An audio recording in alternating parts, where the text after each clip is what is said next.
A closed loop carrying current I is placed so that its plane is perpendicular to a long current carrying straight conductor as shown in the figure. The net force acting on the loop is। तो ये जो question है, इस question को आप अगर ध्यान से देखें तो मैं जब डायग्राम आपको बना के दिखाता हूँ, एक वायर है जो इस तरह का है, मतलब ये करंट कैरी कर रहा है इनसाइड द प्लेन, और यहाँ पर इन्होंने एक लूप बनाया है इस तरह का,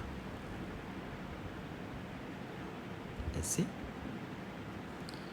और इसी को और आगे बढ़ा के ये, मतलब आप ये देखिए कि ये आर्क के जैसा है इस तरह का। अब इसमें इन्होंने कहा है कि करंट ऐसे फ्लो कर रहा है इस तरह से, ये एंगल थीटा है।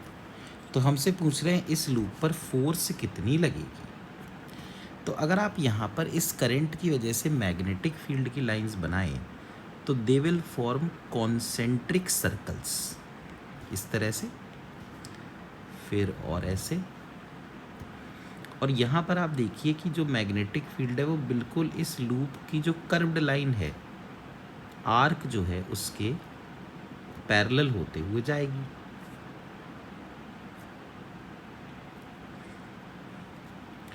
तो अगर इसको कुछ नाम दिया गया था जैसे W X Y और Z, W X Y और Z, तो आप देख सकते हैं कि ये जो एक्स वाई आर्क है इस पर तो फोर्स ज़ीरो लगेगी क्योंकि L और B के बीच का एंगल 180 है।